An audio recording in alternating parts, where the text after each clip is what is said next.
Borderlands 2 est clairement attendu comme l'un des plus gros blockbusters de cette fin d'année, un jeu complet, ambitieux, original et aussi fou que son prédécesseur, qui avait créé la surprise à sa sortie en 2009.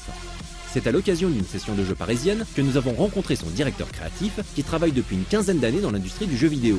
Il a débuté en tant que testeur avant de travailler sur des maps avec le moteur de Half-Life, ce qui le conduisit chez Irrational Games à Boston, où il a participé au développement de SWAT 4 et de BioShock en tant que lead designer. C'est à la fin du développement de Borderlands 1 qu'il a rejoint Gearbox pour commencer à travailler sur sa suite.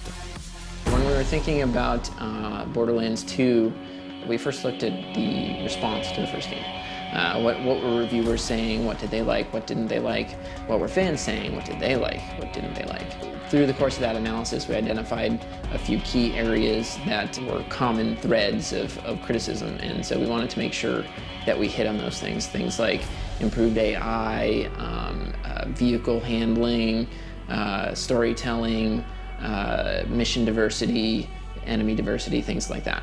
La prise en compte du feedback des joueurs et des critiques des médias spécialisés revient très souvent dans les interviews consacrées à une suite. Ce qui est normal en soi, mais soulève toujours la question de la véracité de cette réponse.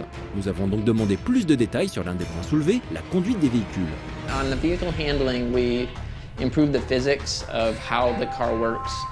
We've got like real suspensions now, which was something we didn't have the first time around. A lot better interaction with the world. You get a better feel for the surfaces you're on, as well as impacts have a more realistic effect on the physics of the vehicle, as well as just tightening controls and continuing to tune.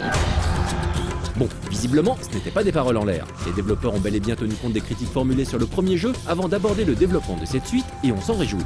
Mais les points forts de Borderlands ont également été renforcés, comme ce système de génération unique des armes. Our procedural gear system that we had for Borderlands 1 mostly focused on the weapons, on the guns, and for Borderlands 2 we've expanded that to encompass the shields and the grenades in a more rich way. Just like the weapons, which are built out of parts, each weapon is broken down into, I think, 6 or 7 different parts, and each one of those parts brings its own statistics, which adjust the numbers that you see on your item card that tells you what the gun is good at and what it's bad at. Same system has been brought over to grenades and shields, so that each of these has parts that do different things and bring different features. And on the grenades, we have this really amazing combinatoric system where you can get different behavior types that come together and create wild and really interesting grenades. You can have sticky grenades, and you can have homing grenades, and transfusion, which heals you, and all of those can come together so you can have a sticky homing transfusion grenade. So we're constantly finding these neat combinations when we're playing the game that are doing exciting things that when we sat down and came up with the list, it wasn't really on the list, but when it gets combined together, you get these really interesting outcomes. Pour ceux qui ne connaîtraient pas encore le contexte scénaristique de cette suite et ses liens avec le volet précédent, on va maintenant s'intéresser à l'histoire créée par les équipes de Gearbox. The story of Borderlands 2 is about Handsome Jack is our villain, and he's sort of the driving force behind the player's motivation. And he's come to Pandora after the opening of the vault. It's been a few years since the vault opened, and this alien element called Iridium has appeared. He's strip mining the planet and destroying the people in order to monopolize this. And what he's trying to do with it is he thinks he can open a new vault that is rumored to be on Pandora. And so he's after this vault, and if he gets control of this vault, it will be the end of all the free people of Pandora. And so the players hooking up with the characters from the first game who are actively trying to stop Jack and getting involved in their effort to stop Jack from destroying Pandora. Si le jeu se situe sur la même planète, il n'en proposera pas moins de nouveaux décors, comme des terres gelées ou des plaines verdoyantes inspirées par l'Écosse. Les environnements seront toujours aussi durs, mais plus colorés. Il est maintenant temps de s'intéresser à l'une des vraies nouveautés de Borderlands 2, liée à sa dimension RPG. One of the big new features that we're talking about today that we're really excited about is the badass rank system. And this was inspired by the idea of, in the game, our toughest enemies are the badass enemies. Conceptually, we said, well, why can't the player be a badass? And so that got us thinking about various new avenues for RPG growth. And one of the things that's a bummer about RPGs is you eventually hit the level cap and that's the end. You know, you're done growing. We wanted to do something that would never stop. So the Badass rank system is a system, basically infinite RPG growth. You earn your ranks by completing the challenges in the game, and they earn you Badass points that after you get a certain number of points, you get a reward, and those increase the stats of your character.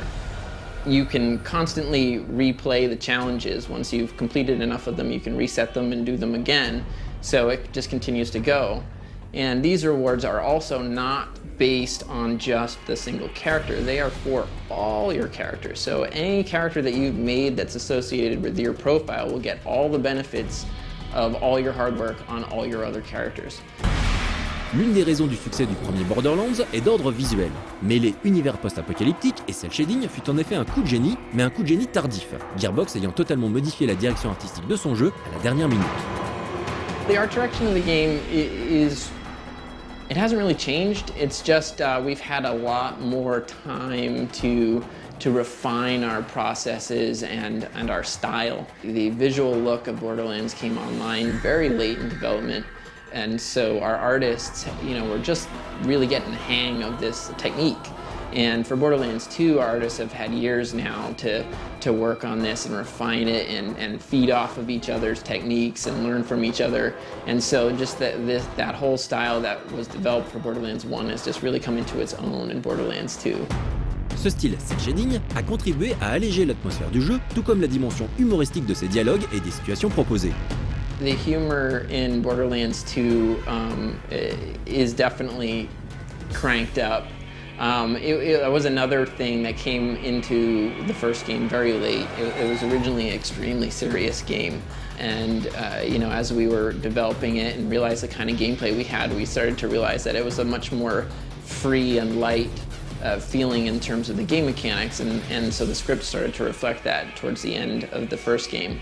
Again, similar to the art, for Borderlands 2, we knew exactly what Borderlands was all about. And so we've just had a lot of fun with these characters, and Claptrap and Marcus and Scooter, and all the cast is returned, as well as some of these new characters. We've just had a lot of fun exploring their dark humor and the ways that they solve problems on Pandora being so over the top compared to, you know, what we deal with every day. Borderlands 2 sera disponible depuis quelques jours au moment où vous verrez cette interview. On se retrouve donc dans 15 jours pour une critique complète de ce FPS/RPG ambitieux et original.